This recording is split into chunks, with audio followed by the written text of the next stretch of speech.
ওকে। Hello বন্ধুরা, স্বাগতম জানাচ্ছি পরবর্তী লেকচারে। হ্যাঁ, তো আজকে মূলত আমরা পদার্থের গঠন নিয়ে আলোচনা করতেছিলাম। তো আজকে আলোচ্য টপিক হবে ইলেকট্রন বিন্যাসের নীতিগুলো। ওকে, তো প্রথমত বলি যে ইলেকট্রন বিন্যাসের অনেকগুলো নীতি আছে। হ্যাঁ, তো ইলেকট্রন বিন্যাসের নীতিগুলো হইতেছে তোমার আউফবাউ নীতি আছে, হুন্ডের নীতি, পলির বর্জন নীতি। তো আমার মনে হয় যে 9-10-এ আসলে হুন্ডের নীতি, পলির বর্জন নীতি এগুলো লাগবে না। ওকে, তো যদি লাগে তারপরেও আমি বলতেছি, যদি লাগে, ওকে, তো আমি আলাদা করে ভিডিও বানায় অ্যাড করে দেবো না, ঠিক আছে? ওকে, শুরু করে দিই। তো প্রথমত আজকে আলোচনা টপিক হচ্ছে ইলেকট্রন বিন্যাসের বিভিন্ন নীতিগুলো। ওকে, ঠিক আছে, আচ্ছা, শুরু করা যাক।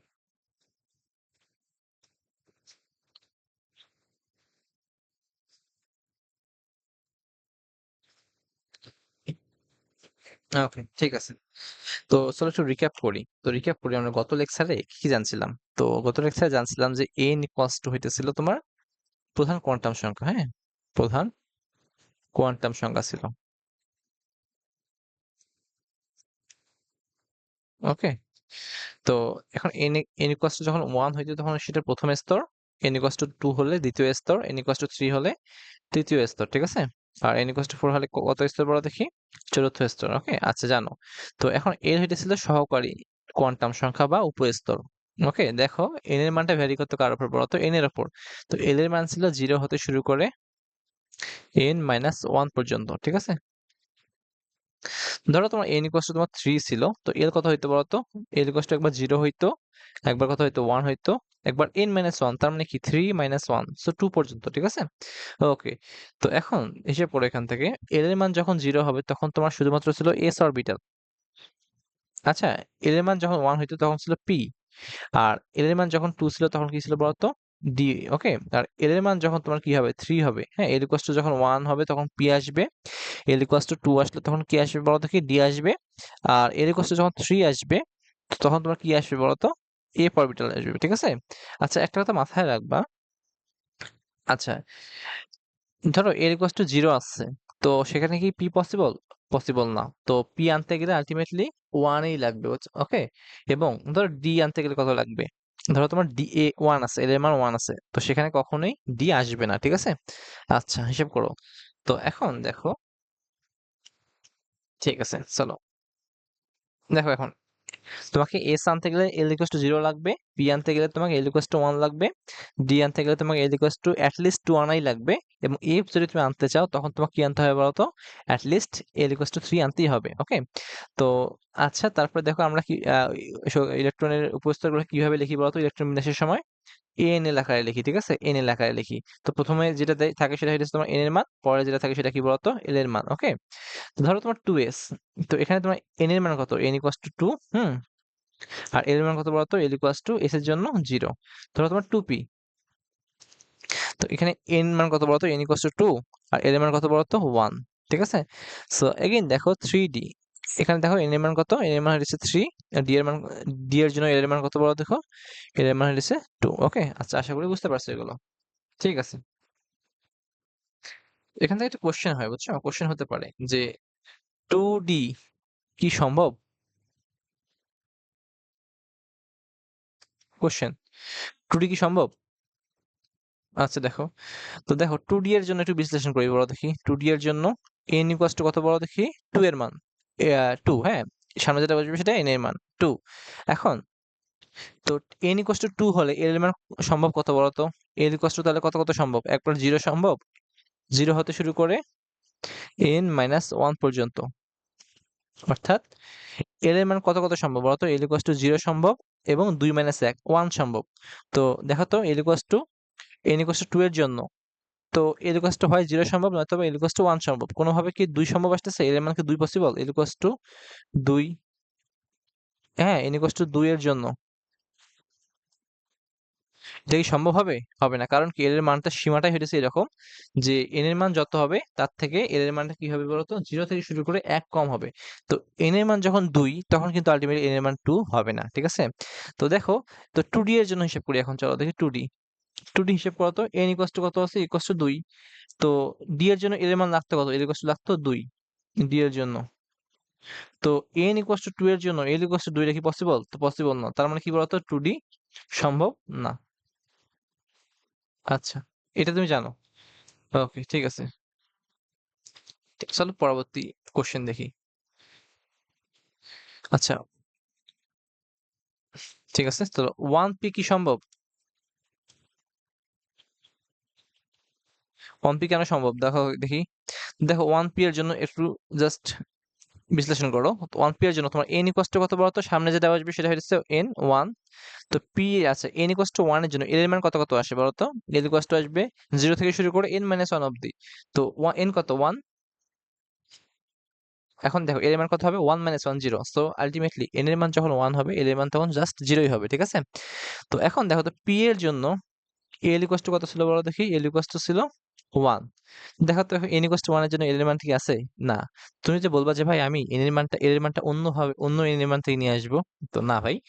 মাথায় রাখবা যে উপস্তর তোমার হিসেব করতে হবে সেখান থেকে তোমার কি করতে হবে বলো দেখি? সেখান থেকে তোমার কি করতে হবে বলো দেখি? সেখান থেকে তোমার n এর মান নিতে হবে এবং ওই n এর মানের উপর ভিত্তি করেই তোমার SPDF এর মান বা L এর মান কল্পনা করতে হবে, ঠিক আছে? তো এখানে দেখো n এর মান 1, এই উপস্তরে n এর মান 1, L এর মান কত বলো তো? 0। সো আলটিমেটলি P এর জন্য L লাগে কত? 1। হ্যাঁ, P এর জন্য কত লাগতো বলো তো? L 1। তো এখানে L 1 নাই। সো আলটিমেটলি 1P ও পসিবল না, ঠিক আছে? সম্ভব না। ওকে, দেন কোশ্চেন আছে এরকম 3F কি সম্ভব? দেখো 3F এর জন্য কল্পনা করো। 3F এর জন্য দেখো তো n ইকুয়াল টু কত এখানে? 3। এখন এল কত কত পসিবল? 0 থেকে n-1 মানে কি 2 পর্যন্ত। 1 0 পসিবল, 1 পসিবল, 2 পসিবল। কিন্তু দেখো তো এফ এর জন্য এল ইকুয়াল টু কত লাগতো বলো তো? 3 লাগতো না? হুম। তো এখানে কি 3 আছে? তো নাই। তার মানে কি 3 এফ ও পসিবল না। তো এখন দেখো এটা 4D কি সম্ভব? এটা কোশ্চেন। তো 4D এর জন্য একটু বিশ্লেষণ করো। তো n ইকুয়াল টু 4। আচ্ছা, তো এল ইকুয়াল টু কত পসিবল? 0 থেকে শুরু করে 1 পসিবল, 2 পসিবল, 3 পসিবল, 4 - 1 3 পর্যন্ত পসিবল। তো ডি এর জন্য তোমার এল লাগে কত বলতো? 2। সো আলটিমেটলি দেখো 2 আছে। তার মানে কি 4D সম্ভব, ঠিক আছে? তো আশা করি এটা সুন্দর করে তুমি বুঝতে পারছো। ওকে, ওকে। তো এটাকে সুন্দর করে নোট করে নিবা। তো এটা ইম্পর্টেন্ট, হ্যাঁ? তো এটা একটা কোশ্চেন। 3F সম্ভব কিনা, 1P সম্ভব কিনা, 2D সম্ভব কিনা, কোশ্চেন 4D সম্ভব কিনা। সো তুমি জানলা যে কোনটা আসলে সম্ভব, কোনটা সম্ভব না, ঠিক আছে? তো চলো এখন ইলেকট্রন বিন্যাস নীতি। তো এখান থেকে জাস্ট আমরা একটা নীতি পড়বো, বুঝছো? ওকে, ওকে। আউফবাউ নীতি, ঠিক আছে? প্রথমত এটা হচ্ছে আউফবাউ।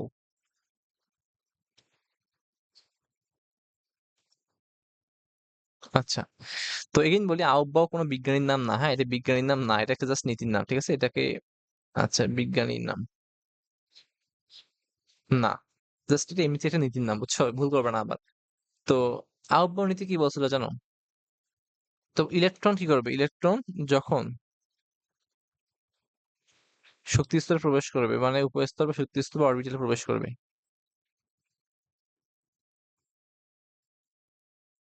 প্রবেশ করে, হ্যাঁ? তখন কি করে জানো? তখন ইলেকট্রন গুলো ইলেকট্রন আগে কম শক্তি সম্পন্ন কম শক্তি সম্পন্ন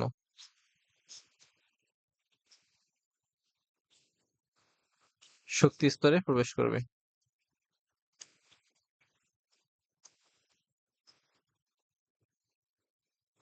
অর্থাৎ যে শক্তি স্তরের মান বা শক্তিটা কম, হ্যাঁ, সেখানে ইলেকট্রনটা আগে প্রবেশ করবে, ঠিক আছে? আর যেখানে যে স্তরে তোমার শক্তির মানটা বেশি সেখানে কি করবে বলতো? ইলেকট্রন পরে বা দেরিতে প্রবেশ করবে, ঠিক আছে? আচ্ছা, ঠিক আছে।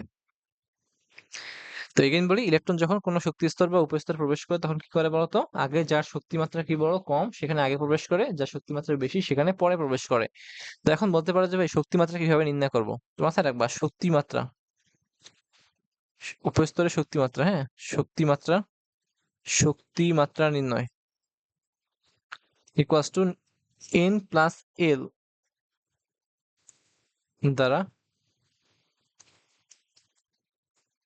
নির্ণয় করা হয়। হুম। ওকে, দেখো, তো এগেইন বলি, ইলেকট্রন যখন শক্তি স্তরে প্রবেশ করে, বুঝছো, তখন সে কি করবে জানো, আগে কম শক্তির অরবিটালে প্রবেশ করবে, বুঝছো। আবার বলি, আগে কম শক্তির অরবিটালে প্রবেশ করবে, দেন বেশি শক্তির অরবিটালে প্রবেশ করবে, ঠিক আছে। Okay, আর এই শক্তি মাত্রাটা নির্ণয় করা হয় কিভাবে বলতো, অরবিটালের n প্লাস এল দ্বারা, ঠিক আছে, n প্লাস এন দ্বারা। তো এগেইন বলো, এটা একটু ইম্পর্টেন্ট টপিক, ঠিক আছে। শক্তি মাত্রা নির্ণয় করা হয় n প্লাস এল দ্বারা, ঠিক আছে। ওকে, তো যার n এল প্লাস এন এর মান বেশি হলে, এন এর মান বেশি, শক্তি কি হবে বলো দেখি, শক্তি বেশি। আর এন প্লাস এল এর মান কম হলে কি হবে বলতো, শক্তি কম। ওকে, ঠিক আছে। আবার দেখো, কোনোভাবে যদি কি হয় জানো, এন প্লাস এল এর মান সমান হয়, ঠিক আছে, হলে, হ্যাঁ, যার এন এর মান কম, এন এর মান মানে প্রধান স্তরের মান কম, এন হইতেছে প্রধান শক্তি স্তর বা অরবিটের মান কম, হ্যাঁ, এন এর মান কম, কম, তার শক্তি কম, তার শক্তি কম, ঠিক আছে। যার এন এর মান কম, তার শক্তি কম, সেখানে ইলেকট্রন আগে যাবে। সো এই টার্মটা মুখস্থ রাখবো একটু। সেখানে কি করবে বলতো, ইলেকট্রন, সেখানে ইলেকট্রন এন প্লাস এল এর মান যখন বেশি হয়, শক্তি কি হবে বেশি, সো ইলেকট্রন পরে যাবে সেখানে। এন প্লাস এল এর মান কি হবে বলতো, কম, তার মানে শক্তি কম, সো ইলেকট্রন আগে যাবে সেখানে। আর এখন টার্মটা এরকম যে এন প্লাস এল এর মান যখন সমান হবে, দুইটা শক্তি স্তর বা দুইটা অরবিটালে যখন এন প্লাস এল এর মানটা কি হবে বলতো, সমান হবে, তখন কি করবে বলো দেখি, সরি সরি, আমি শক্তি স্তর বলতেছিলাম, হ্যাঁ সরি, শক্তি স্তর না, দুটি অরবিটাল, ওকে, দুটি অরবিটালের জন্য, দুটি অরবিটালের জন্য, দুটি অরবিটালের জন্য, যেহেতু আমি অরবিটাল এখনো পড়াইনি, সো একটু অরবিটালের, দুটি অরবিটালের, হ্যাঁ, এন প্লাস এল এর মান যখন বেশি হয় তখন শক্তি বেশি, আর দুটি অরবিটালের কি হবে বলো দেখি, এন প্লাস এল এর মান যখন কি হবে বলতো, কম হবে, তখন শক্তি কম, ইলেকট্রন আগে প্রবেশ করবে সেখানে। আর যখন দুটি অরবিটালের মাঝে এন প্লাস এল এর মানটা কি হয়, সমান হয়, তখন কি হয় বলতো, এন এর মান যার কম, তার শক্তি কম, ঠিক আছে, কম শক্তি, এবং সেখানে ইলেকট্রন আগে যাবে। এখন চলো একটু হিসাব করি, ওকে, এটা জাস্ট সুন্দর করে নোট করে নাও,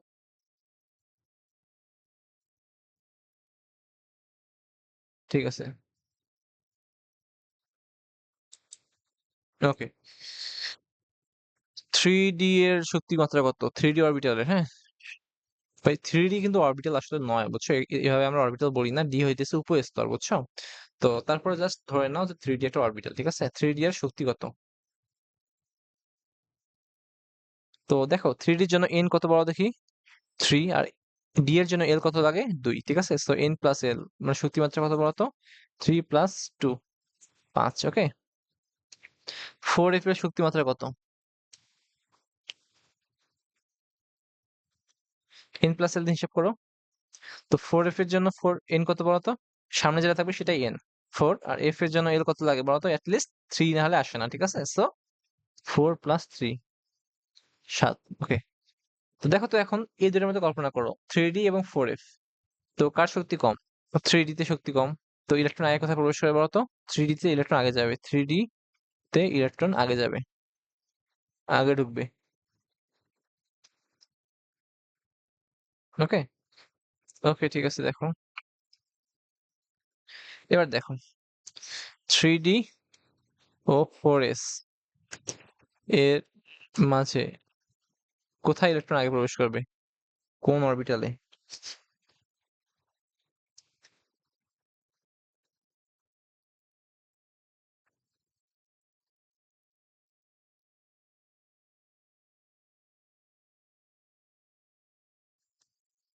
আচ্ছা দেখো, আমি কিন্তু বারবার অরবিট অরবিটাল উপস্তর একটু ঝামেলা পাকাচ্ছি, হ্যাঁ, দেখো, প্রথমত মাথায় রাখবা, থ্রি ডি হইতেছে এটা উপস্তর, উপস্তর, আর থ্রি ডি এক্স ওয়াই এটা কিন্তু অরবিটাল বলা হবে, ঠিক আছে। আচ্ছা, পি এক্স, থ্রি পি হইতেছে একটা উপস্তর ধরা হবে, আর থ্রি পি এক্স কি ধরা হবে বলা একটা অরবিটাল, ঠিক আছে। তো এগুলো তুমি পরে রাখবা, মনে রাখবা, পরে জানবা। তো জাস্ট এতটুকু মাথায় রাখো যে আমরা থ্রি ডি কে আপাতত অরবিটাল ধরে কাজ করতেছি, ঠিক আছে, ওকে। থ্রি ডি ফোর এস এর মাঝে কোন অরবিটালে ইলেকট্রন আগে প্রবেশ করবে, তো শক্তি মাত্রা হিসাব করো আগে থ্রি ডি এর জন্য। তো এখানে এন কত বলতো, থ্রি ডির জন্য থ্রি, এল কত বলতো, টু, তো এন প্লাস এল কত, থ্রি প্লাস টু, আলটিমেটলি পাঁচ। আবার দেখো ফোর এস এর জন্য হিসাব করো, তো n ইকুয়ালস টু 4 আর s এর জন্য l কত বলতো 0 লাগে। সো n প্লাস l হইতেছে তোমার 4 প্লাস 0। দেখো তো কার শক্তি কম। হুম, তো শক্তি হইতেছে 3D শক্তি বেশি, এর 5, এর হইতেছে তোমার 4। তো ইলেকট্রন আগে প্রবেশ করবে কোথায়, যার শক্তি কম। সো 4s এর শক্তি কম, সো 4s এর ইলেকট্রন আগে প্রবেশ করবে, এটা একটু মাথায় রাখবা, আগে প্রবেশ করবে। ঠিক আছে, ওকে।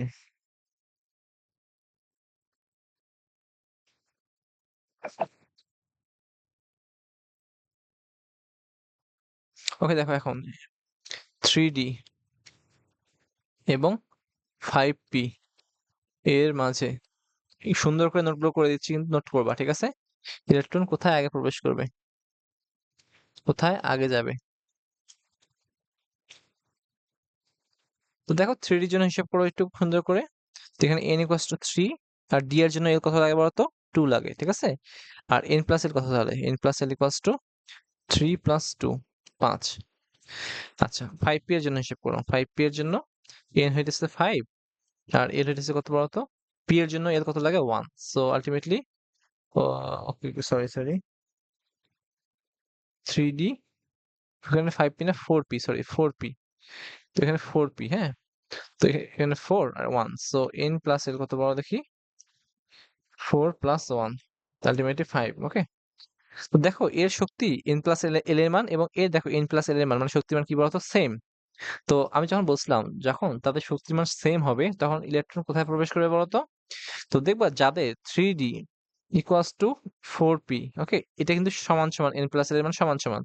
তো যখন সমান সমান হবে তখন তুমি জাস্ট n এর মান দিয়ে তাকাবা, n এর মানের দিকে তাকাবা।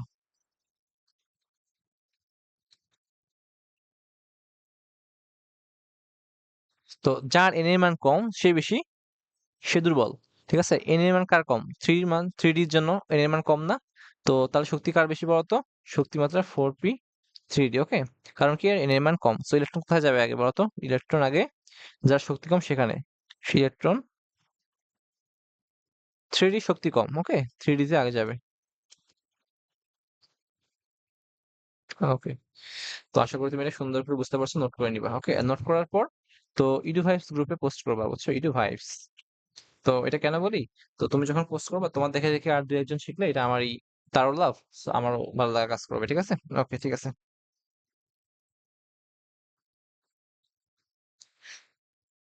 ওকে, তো দেখো আমি তোমাকে अगेन রিমাইন্ডার দিই একটু, হ্যাঁ। n ইকুয়ালস টু যখন তোমার 1 ছিল তখন ছিল l ইকুয়ালস টু কত বলতো 0 থেকে n মাইনাস 1 অবধি। তো n ইকুয়ালস টু ছিল 0, আর ছিল না n মাইনাস 1, 1 মাইনাস 1 0। তো l ইকুয়ালস টু 0 ছিল 1, অরবিটাল ছিল কি বলতো s অরবিটাল। তো n1 আমরা কিভাবে লিখতাম, n এর আকারে লিখতাম। ওকে, তো অরবিটাল কি ছিল বলো দেখি 1s, ঠিক আছে। আর n ইকুয়ালস টু যখন 2 ছিল তখন কি হয়েছিল বলো দেখি, l এর মান কত হইতো বলো তো, 0 হইতো একবার, 2 মাইনাস 1 হইতো। সো 0 এর জন্য তখন কি পাইতে বলো তো 2s। হুম, nl আকারে লিখতাম nl। ওকে, আর এবার দেখো 2 আর এর জন্য কি পাইতাম বলতো, p পাইতাম। ওকে, তো s পাইতাম, s। তো 2p। ওকে, এটাকে সামগ্রিকভাবে এভাবে লেখা যায় 2s 2p, ঠিক আছে। আচ্ছা, তো n ইকুয়ালস যখন 3 হইতো, তখন এর মান কত পাইতাম বলো দেখি, একবার 0 পাইতাম, একবার পাইতাম 1, একবার পাইতাম 3 মাইনাস 1 2। সো এর জন্য পাইতাম s, এর জন্য পাইতাম p, এর জন্য পাইতাম কি বলতো এর মান 2, এর জন্য পাইতাম d। তো এর জন্য লিখতাম হচ্ছে 3p 3s 3p, এর জন্য লিখতাম 3d। তো সাদা লিখলে এইভাবে হয় 3s 3p 3d, ঠিক আছে। আচ্ছা, আর নিচে যাওয়ার দরকার হবে না হয়তোবা। তো চলো আরেকটা জিনিস জানি, শুধু 4s 4, n ইকুয়ালস টু 4 হলে কত হইতো বলতো, l ইকুয়ালস টু একবার 0 হইতো, একবার তোমার 1 হইতো, একবার 2 হইতো, আর 4 মাইনাস 1 3 পর্যন্ত হইতো। সো এর জন্য s, এর জন্য p, এর জন্য d, এর জন্য কি বলতো f। তো এটা কিভাবে লিখতাম বলতো, সরি এখানে হইতো তোমার 4s 4p, হ্যাঁ, 4f 4d 4f। সো এটাকে সামগ্রিকভাবে এভাবে লেখা হইতো 4s 4p 4d 4f। ওকে, তো আশা করি তুমি এটা বুঝতে পারছো। ওকে দেখো,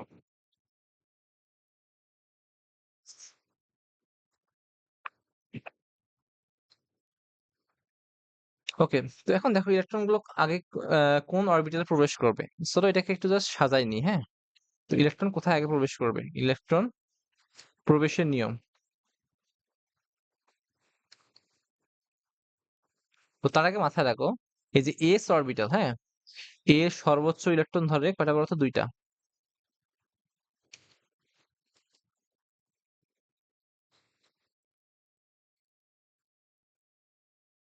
দুই। অর্থাৎ কি, কিভাবে সম্ভব বলতো, ওটাকে আমি লিখি S2, ওকে, সামথিং NS2, ওকে।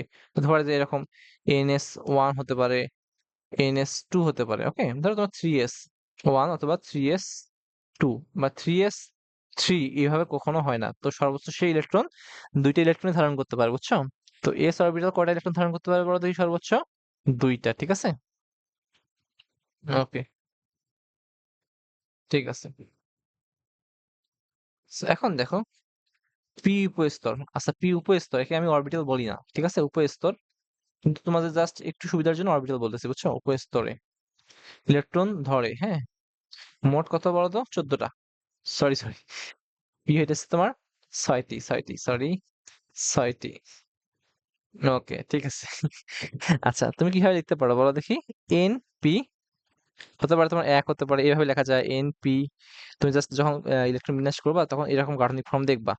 NP3 হতে পারে, NP4 হতে পারে, NP5 হতে পারে, হ্যাঁ, NP6 হতে পারে। কিন্তু NP7 হয় না, কারণ কি, এখানে ধরেই সর্বোচ্চ 6টা, ঠিক আছে।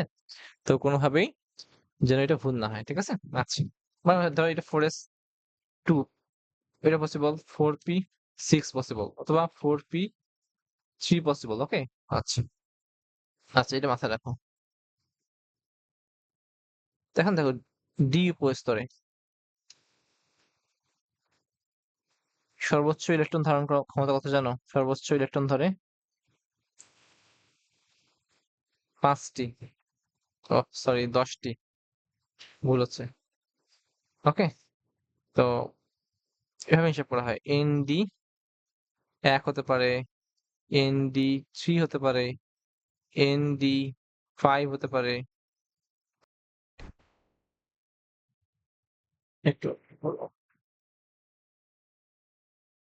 দেখো, ND7 হতে পারে, ND9 হতে পারে, হ্যাঁ, ND10ও হতে পারে। কিন্তু ND কখনো আবার 11 হয় না, ঠিক আছে, এটা কিন্তু মাথায় রাখবো, ঠিক আছে। ওকে, ঠিক আছে, আশা করি তুমি এটা বুঝতে পারছো। হুম, ওকে।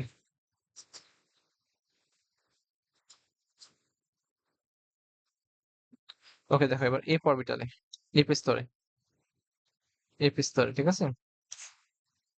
এফ স্তরে সর্বোচ্চ ইলেকট্রন ধরে কত বলতো, সর্বোচ্চ ইলেকট্রন 14টা, ওকে। এটা জাস্ট লাগে না, তো আমরা জাস্ট 3S3P বা SPD, আমাদের জাস্ট মেইন টার্গেট থাকবে SPD, এই তিনটার মাঝে কাজ করা হচ্ছে, জাস্ট একটু মাথায় রাখবা। ওকে, ক্লিয়ার। তো আশা করি তুমি এটা সম্পূর্ণটা বুঝছো, তো সুন্দর করে জাস্ট একটু নোট করে নিবা, ঠিক আছে।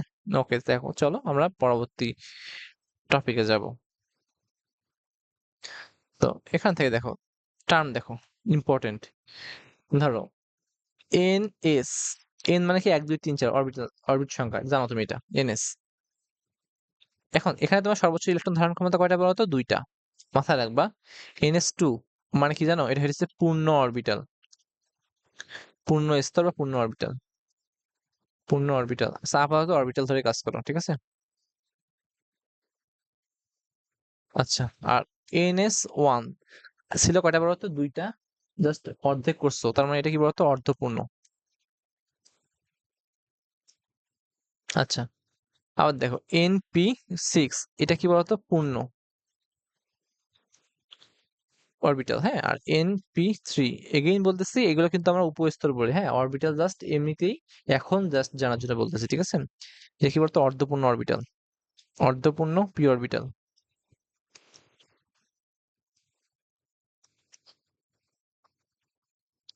আবার দেখো ND5, এটা হচ্ছে অর্ধপূর্ণ ডি অরবিটাল। আর ND10, এটা কি বলতো, পূর্ণ ডি অরবিটাল। আচ্ছা, আশা করি তুমি বুঝতে পারছো। তো মাথায় রাখবা, হুম, তো মাথায় রাখবা, অরবিটাল গুলো সর্বদা কি চাই জানো, অরবিটাল গুলো, অরবিটাল গুলো সর্বদা ইলেকট্রন বিন্যাসের মাধ্যমে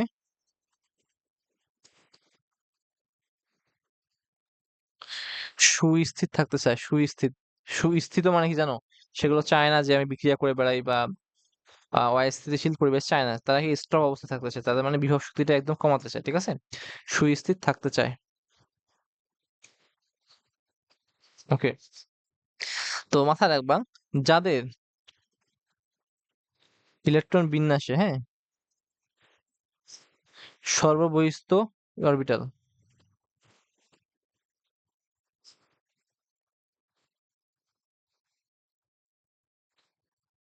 অরবিটাল কি হয় বলতো? ইলেকট্রন দ্বারা পূর্ণ থাকে, হয় বুঝছো? পূর্ণ থাকে অথবা অর্ধপূর্ণ থাকে, বুঝছো? অর্ধপূর্ণ। তারা কি বলতো? তারা বেশি স্থায়ী।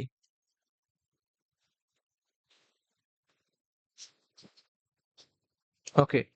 তো তার স্থায়িত্ব কেমন বলো দেখি? তো NP6, NS2, ND10, এগুলো কি বেশি স্থায়ী না? এটা বেশি স্থায়ী, কারণ কি এর পূর্ণ আছে। আবার দেখো NP অর্ধপূর্ণ, 3, NS1, ND5, এগুলো কিন্তু কি বলতো? স্থায়ী। ঠিক আছে? এখন দেখো, এখন তো N, তো এগুলো কিন্তু স্থায়ী, বুঝছো?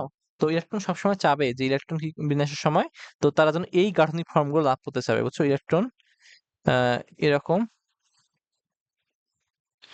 বিন্যাস করতে চাবে। ওকে। দেখো তাহলে বলো দেখি, এন থাকলো, NP2 আর NP3, তো ইলেকট্রন কোনটা চাবে সবসময় বলো দেখি? ইলেকট্রন চাবে এইটা, কারণ এটা বেশি স্থায়ী, কারণ কি এটা অর্ধপূর্ণ, আর এটা অর্ধপূর্ণ বা পরিপূর্ণ না। ওকে। দেখো ND6 এবং ND5, ইলেকট্রন কোনটা চাবে বলো দেখি? ইলেকট্রন চাবে এইটা। ইলেকট্রন কি এটা চাবে? চাবে না, বুঝছো? কারণ কি এটা অর্ধপূর্ণ, so এটা বেশি শক্তিশালী, বেশি বেশি স্থায়ী। আবার দেখো ND10, ND9, কোনটা চাবে বলো দেখি? এটা চাবে ইলেকট্রন, এটা চাবে না, কারণ কি এটা পরিপূর্ণ, তো বেশি স্থায়ী হবে, বুঝছো? ইলেকট্রন সবসময় চাবেই যেন তারা এমন ভাবে ইলেকট্রন বিন্যাস করে যাতে কি থাকে বলতো? স্থায়ী থাকতে চায়, বুঝছো? ওকে।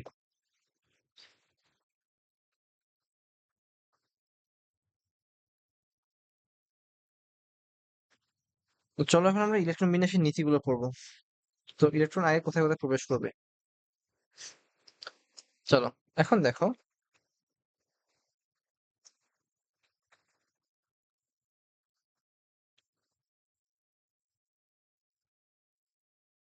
ওকে।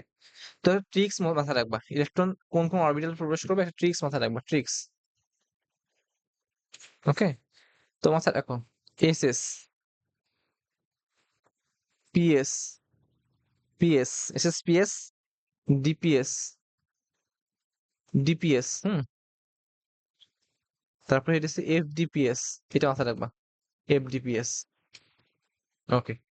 আবার বলি, SS, PS, PS, DPS, DPS, FDPS, FDPS, SS, PS, PS, DPS, DPS, FDPS, FDPS। ওকে। এগেইন বলি, SS, PS, PS, DPS, DPS, FDPS, FDPS। ওকে।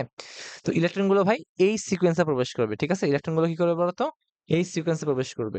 তো প্রথমে n এর মান 1 থেকে শুরু করতে হবে। তো এই s মান হয়ে গেছে 1s। ঠিক আছে? ঠিক আছে? তারপরে কি হবে? 1s এর পর তো 1p এর সম্ভব না। ঠিক আছে? তাহলে কি হবে বলতো? 2s। আর এর মানে কি বলতো? 2s সম্ভব n এর জন্য, 2s সম্ভব, 2p সম্ভব। তারপর এটা কি বলতো? 2p। তারপর 2d তো আর সম্ভব না। তারপরে কি আসবে বলতো? 3 আসবে। ঠিক আছে? তো এর জন্য কি সম্ভব বলতো? 3s, 3p।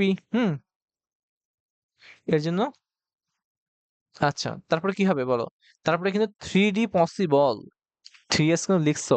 কিন্তু দেখো, একটু আগেই বলছিলাম যে 3d এবং 4s, ওকে, সরি, হ্যাঁ, 3d 4s, এদের মাঝে কার শক্তি বেশি বলতো? 3 আর 2 কত? 5। এখানে n এর মান n ইকুয়ালস টু কত? 3। আর আচ্ছা চলো একটু এখানে লিখি।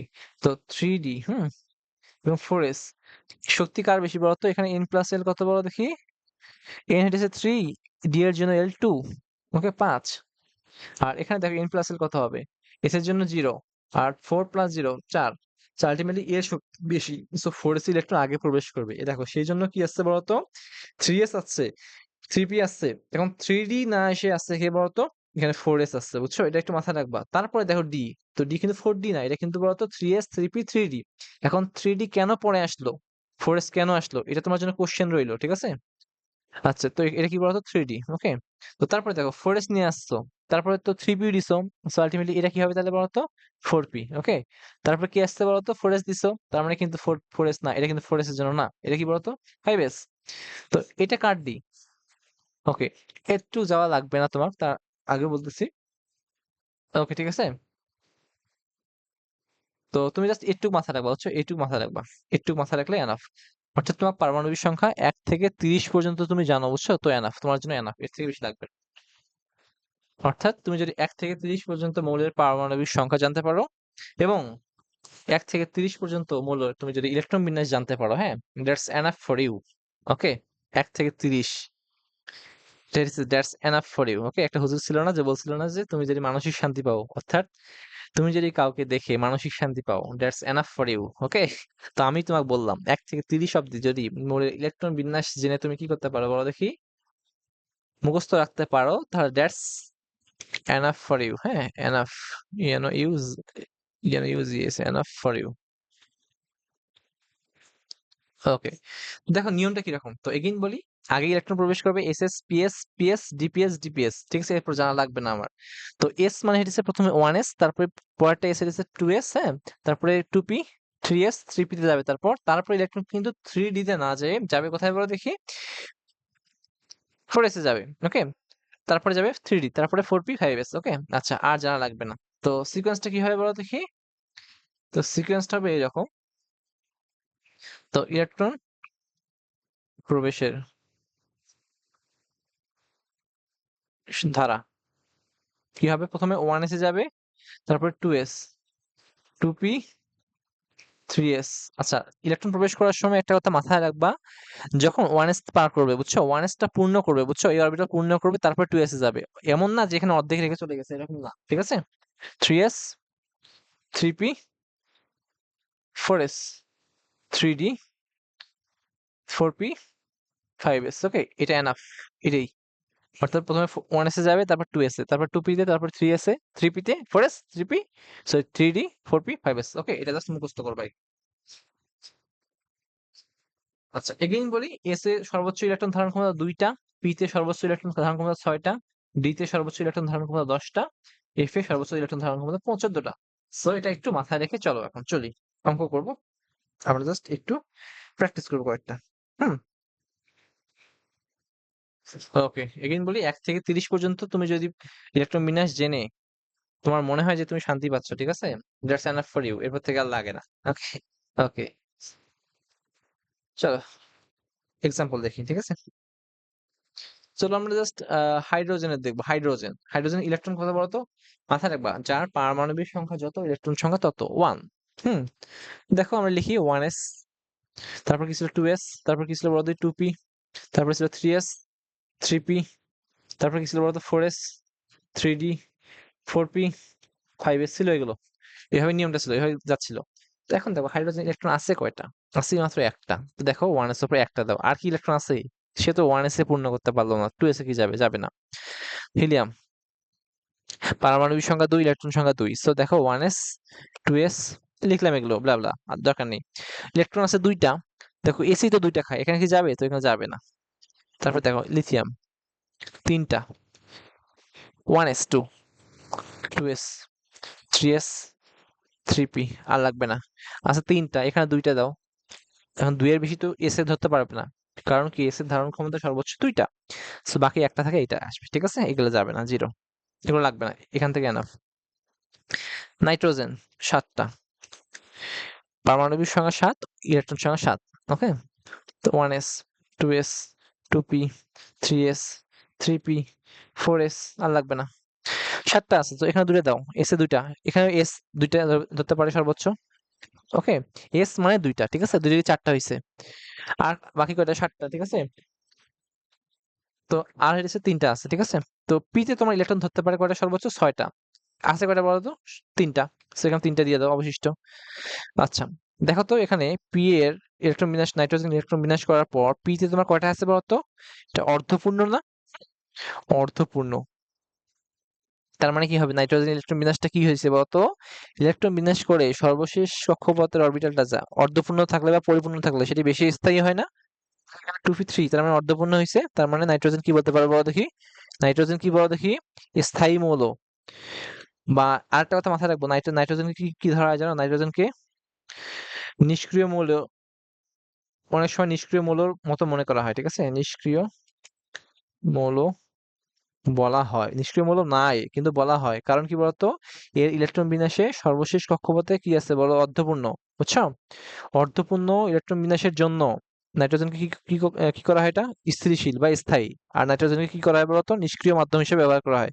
এজন্য নাইট্রোজেনকে নিষ্ক্রিয় মাধ্যম হিসেবে ব্যবহার করা হয়। আচ্ছা, আশা করি বুঝতে পারছো। তো এগেইন বলি, এখান থেকে একটা কোশ্চেন বিল্ড আপ করা যায় কিন্তু। তো কোশ্চেন হতে পারে এরকম যে নাইট্রোজেনকে কেন নিষ্ক্রিয় মৌলের কাতারে ধরা হয়? মাথায় রাখবা, নাইট্রোজেনের ইলেকট্রন বিন্যাস করার পর সর্বশেষ স্তর কি বলতো? 2p। তো সেটার ইলেকট্রন বিন্যাসটা কি ছিল বলতো? অর্ধেক ছিল। 2p6 হওয়ার কথা ছিল পরিপূর্ণ, কিন্তু অর্ধেক 2p3 আছে। তো আমরা কি জানি, যখন ইলেকট্রন বিন্যাস করার পর অরবিটাল সংখ্যার ইলেকট্রন অর্ধেক হয় বা অর্ধপূর্ণ হয় বা পরিপূর্ণ হয়, তখন সেটি বেশি স্থায়ী হয়। এখানে যেহেতু অর্ধপূর্ণ আছে, সো নাইট্রোজেন বেশি স্থায়ী, আর সেজন্য কি হবে, তাকে আমরা নিষ্ক্রিয় মৌল বলা যেতে পারে এবং নিষ্ক্রিয় মাধ্যম হিসেবে ব্যবহার করা হয়। বুঝছো? আচ্ছা, আশা করি এটা বুঝতে পারছো। চলো,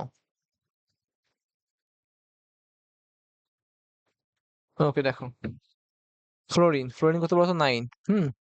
1s, 2s দাও, 2p, 3s, 3p দাও, আর লাগবে না আর। 9টা, এখানে দুইটা দাও। 2s মানে কি? দুই চারটা। আর বাকি থাকে কয়টা? পাঁচটা। তো এখানে পাঁচটা দাও। এখানে ধরতো 6টা আছে, পাঁচটা। ওকে।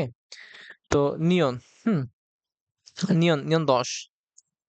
1s দাও, 2s দাও, 2p, 3s, 3p দাও, আর লাগবে না।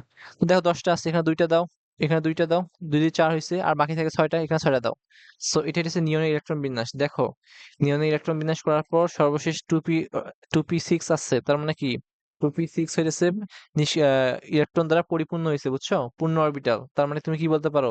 এটা নিষ্ক্রিয় গ্যাস। বুঝছো? এটা বেশি স্থায়ী, তাই নিয়ন কি বলতো? নিষ্ক্রিয় গ্যাস। ঠিক আছে?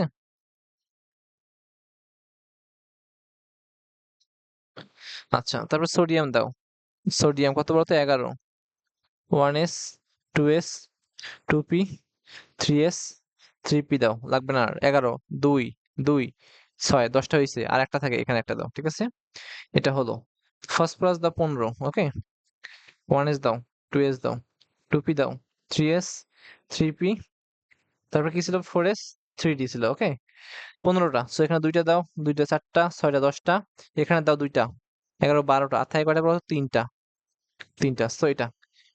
আচ্ছা, তারপর দেখো, আর্গন 18। হিসাব করো। 1s, ঠিক আছে, 2s, 2p, 3s, 3p, 4s, 3d। দেখো আছে 18টা। সো এখানে দাও দুইটা, দুইটা 4টা, 6টা 10টা হয়ে গেছে। আরো দাও 12টা। আর থাকে করে 6টা। সো এখানে দেখো, দেখো সর্বশেষ স্তরটা কি হয়েছে বলতো? সর্বশেষ স্তর কি হয়েছে? পরিপূর্ণ। সো এটা কি বলতো? স্থায়ী বেশি। সো এটা নিষ্ক্রিয়। ক্লিয়ার? আচ্ছা, ক্যালসিয়াম 20। 1s দাও, 2s দাও, 2p, 3s, 3p, 4s দাও, 3d দাও। এখানে 2 দাও, 2 দাও, 6 দাও, 10 হইছে। 12, 18। এখন দেখো, এখানে দেখো আরো কয়টা আছে? দুইটা, দুইটা ইলেকট্রন আছে। বুঝছো? দুইটা ইলেকট্রন কিন্তু নরমালি 3p পর 3d তে যাওয়ার কথা ছিল, কিন্তু কেন জানি বলতো? 4s এর শক্তি কম। একটু আগে বলছিলাম, ঠিক আছে? 4s এর শক্তি কম, যার ফলে 4s এ আগে আসবে। বুঝছো? তো কোশ্চেন আসতে পারে, ক্যালসিয়ামের সর্বশেষ দুইটি ইলেকট্রন 4s এ কেন যায় বলতো? কারণ কি? 3d থেকে 4s এর শক্তি কম। 4s এর শক্তি কম, তাই ক্যালসিয়ামের সর্বশেষ ইলেকট্রন কি হয় বলো দেখি?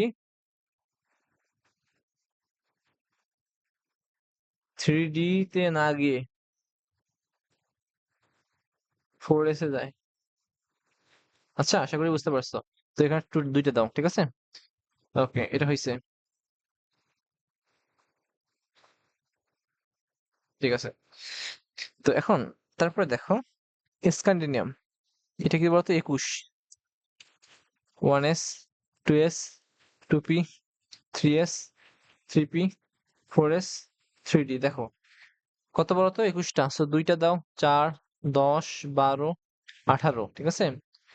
19, 20টা আর একটা থাকে 21টা। ওকে, সবাই বুঝতে পারছো?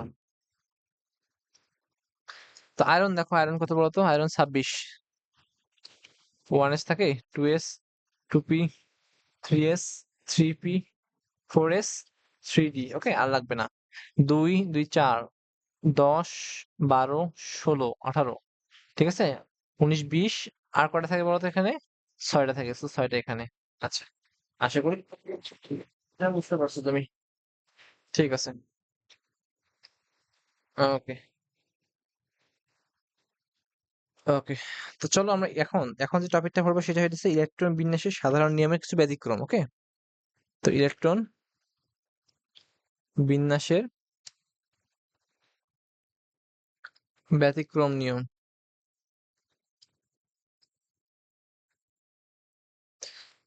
ওকে, ইলেকট্রন বিন্যাসের ব্যতিক্রম নিয়ম। আচ্ছা, আমরা প্রথমত শর্তটা কি ছিল বলতো? যার n প্লাস l এর মান দিয়ে আমরা শক্তি নির্ণয় করতাম। যে অরবিটালের n প্লাস l এর মান কম ছিল তার শক্তি কম ছিল এবং সেখানে কিন্তু ইলেকট্রন আগে প্রবেশ করতেছিল, বুঝছো? আর n প্লাস l এর মান যেখানে বেশি ছিল সেখানে ইলেকট্রন পরে প্রবেশ করতেছিল। আর একটা কথা ছিল, n প্লাস l এর মান যখন সমান ছিল তখন কি হয়েছিল বলতো? তো n এর মান কম হলে, হ্যাঁ, n এর মান যেখানে কম সেখানে শক্তি কম, সেখানে ইলেকট্রন আগে প্রবেশ করতেছিল। ওকে, আচ্ছা, মাথায় রাখো। তো দেন আমরা পরে আরেকটা বিষয় শিখছি, কি জানো? পরে আরেকটা বিষয় শিখছি হইতেছে, তো NS1 বা NS2, NP3, NP6, ND5, ND10, এগুলো কি বলতো? এগুলো হইতেছে অর্ধপূর্ণ বা পরিপূর্ণ। তো অর্ধপূর্ণ বা পরিপূর্ণ অরবিটাল, হ্যাঁ, পরিপূর্ণ অরবিটাল কি ছিল বলো? বেশি স্থায়ী, হ্যাঁ, বেশি স্থায়ী। আর সব মৌলই কিন্তু কি চায় বলতো? ইলেকট্রন বিন্যাস করে স্থায়ী হতে চায়, বুঝছো? সেজন্য যখন দেখবা কোনোভাবে যদি এরকম শর্ত থাকে যে একটা দুটো ইলেকট্রন আদান প্রদান করার পর যদি আমি পরিপূর্ণ বা অর্ধপূর্ণ করতে পারি, ঠিক আছে, মানে আশেপাশে থেকে কারো থেকে ইলেকট্রন নিয়ে যদি হতে পারে যে অর্ধপূর্ণ করতে পারি বা পরিপূর্ণ করতে পারি, তাহলে যদি আমার অর্ধপূর্ণ বা পরিপূর্ণ হয় তখন সেই ইলেকট্রন বিন্যাসটা আমরা করবো আর কি, ঠিক আছে? ওকে, কারণ কি সেটা হবে বেশি স্থায়ী। ওকে, দেখো এগেইন চলো, ক্রোমিয়াম দেখো, ক্রোমিয়াম কেন ব্যতিক্রম? কোশ্চেন এরকম, ইলেকট্রন বিন্যাস দেখা, আমার মুখের যে ভাষাগুলো বলবো সেগুলো লিখে না দিলেও তুমি সুন্দর করে বুঝে বুঝে নোট করে নিবা, ঠিক আছে? ইলেকট্রন বিন্যাস দেখায়। ওকে, ওকে, কোশ্চেন। তো দেখো ক্রোমিয়াম, ক্রোমিয়াম কত বলতো? 24। সো 1 থেকে 30 পর্যন্ত জানতে পারলে তোমার দ্যাটস এনাফ ফর ইউ। দেন তুমি ক্রোমিয়াম কত বলতো? 24। দেখো 1s, 2s, 2p, 3s, 3p, 4s, 3d। ওকে, 24টা। সো দাও, দুইটা দাও, 4টা, 10টা, 12টা, 18টা। দেখো আর কয়টা আছে বলতো? 24 থেকে বাদ গেলে, 24 থেকে বাদ গেলে থাকে হচ্ছে 18টা হয়েছে, আর হচ্ছে তোমার 6টা। ওকে, তো 6টা আছে। এখন 3D এবং 4S এর মাঝে 4S এর শক্তি কম, সেখানে যাবে হচ্ছে 2টা, এখানে যাবে 4টা। তো এটা কিন্তু ইলেকট্রন বিন্যাস হওয়ার কথা ছিল, ঠিক আছে? কারণ কি আমি কি জানি 4S হইতেছে আগে পূর্ণ করবে তারপরেই হয়তো 3D তে যাবে নাকি? আচ্ছা, কিন্তু বাস্তবে এটা হয় না। কিন্তু এটা কি হয় বলো দেখি? হয় না। কারণ কি বলো দেখি? দেখো তুমি যদি কোনোভাবে একটা কাজ করতে পারো 3D, 3D কিন্তু অর্ধপূর্ণ না, পরিপূর্ণ না। কারণ কি 3D হয়তো 5 অথবা 3D 10 হলো তোমার কি হতো হয়তো বলো দেখি? এটা স্থায়ী বেশি হইতো। তো ওই ফর্মটা যদি তুমি করতে চাও, তোমার 3D তে আছে 4টা, কয়টা লাগে বলো তো? একটা না? তো দেন তুমি 4s2 তে আছে কি বলতো? 3D 4। তুমি একটা কাজ করো, এখান থেকে একটা ইলেকট্রন এখানে নিয়ে আসো, বুঝছো? নিয়ে এসে কি হয় বলতো? 4s, একটা ইলেকট্রন নিয়ে আসলে 4s1 হয়, এখানে 3D 4টা ছিল, একটা 5টা হয়ে যায়। তো এই যে এটা অর্ধপূর্ণ, এটা অর্ধপূর্ণ, দেখো তো এটা বেশি স্থায়ী হয় না? আচ্ছা, এখন এই কাজটাই করা হবে, বুঝছো? স্থায়িত্ব অর্জনের জন্য কি করতে হবে বলো দেখি? 4s থেকে একটা ইলেকট্রন 3D তে আনতে হবে। তো এটা ছিল স্বাভাবিক নিয়ম। এটা কি ছিল বলতো? স্বাভাবিক নিয়ম, ইলেকট্রন বিন্যাসের স্বাভাবিক নিয়ম। কিন্তু বাস্তবে কি এটা হয়? এটা হয় না। অর্জনের জন্য একটি ইলেকট্রন কি করতে হবে? 4s থেকে 3d তে আনতে হবে। তো লাস্টে কি হবে, chromium 24, 1s, 2s, 2p, 3s, 3p, 4s, 3d। So 2 2 6 2 6, হ্যাঁ, এখান থেকে দেখো একটা গেলে একটা থাকে আর চারটা জায়গায় পাঁচটা হয়ে যায়। সো এটা হচ্ছে অ্যাপ্রোপ্রিয়েট। ওকে, তো দেখো এখন ডি অরবিটাল অর্ধপূর্ণ হয়েছে, 4s অরবিটাল অর্ধপূর্ণ হয়েছে, তার মানে ক্রোমিয়াম এই যে ইলেকট্রন বিন্যাসে বেশি স্থায়ী, ঠিক আছে, আর সেজন্য ইলেকট্রন বিন্যাসে এখানে ব্যতিক্রম ঘটে। আচ্ছা, ঠিক আছে, দেখো নেক্সট কোশ্চেন। কপার, কপারে ব্যতিক্রম ইলেকট্রন বিন্যাস ঘটে কেন? আচ্ছা, এগেইন বলি, যারা ক্লাসগুলো করবা সুন্দর করে নোট করে কোশ্চেনগুলো তুলবা, হ্যাঁ, এগুলো প্রত্যেকটা ইম্পর্টেন্ট এবং বেসিক ডেভেলপমেন্টে অনেক বেশি কাজে লাগবে। সো প্রত্যেকে অঙ্কগুলো তুলে সুন্দর করে ইডু ভাইবস গ্রুপে পোস্ট করবা, ইডু ভাইবস। ওকে, আমাকে ট্যাগ করে পোস্ট করবা, ঠিক আছে? ওকে, ব্যতিক্রম। ওকে, কেন দেখো, কপার কত ছিল বলো দেখি, 29, হ্যাঁ, 1s, 2s, 2p, 3s, 3p, 4s, 3d। তো এখানে 2 2 4 2 10 12 16 18 19 20 হওয়ার কথা ছিল, দুইটা হওয়ার কথা ছিল 20, আর হইতেছে 9, এরকম হওয়ার কথা ছিল, এটা স্বাভাবিক ছিল। কিন্তু দেখো এরকম হয় না, কারণ কি বলতো, থ্রিডিতে আছে 9টা, যদি এখান থেকে কোনোভাবে একটা ইলেকট্রন নিয়ে আসা যায়, বুঝছো, এখান থেকে নিয়ে আসা যায়, তখন হবে 10টা। আমি কি জানি 3d10 পরিপূর্ণ, তখন কিন্তু এটা বেশি স্থায়ী হবে, বুঝছো। সো একটা কাজ করা হয়, সো এখান থেকে একটা ইলেকট্রন এখান থেকে নিয়ে আসা হয়, বুঝছো, এটা কিন্তু হয় না, এই ইলেকট্রন বিন্যাস হয় না। Copper 29, 1s 2, 2s 2, 2p6, 3s 2, 3p6, 4s, এখান থেকে একটা নিয়ে গেলে একটা থাকে, আর 3d তখন 9টা ছিল 10টা হয়ে যায়, বুঝছো। সো এটাই মেইনলি ইলেকট্রন বিন্যাস। ওকে, তো আশা করি বুঝতে পারছো। ঠিক আছে, তো ধন্যবাদ তোমাদের। তো সুন্দর করে নোটগুলো করবা, নোটগুলো করে গ্রুপে সাবমিট করবা, ঠিক আছে। আর যে কোনো প্রবলেম থাকলে, হ্যাঁ, যে কোনো কোশ্চেন থাকলে আমাকে জাস্ট ইনবক্সে নক করতে পারো। ওকে, আল্লাহ হাফেজ।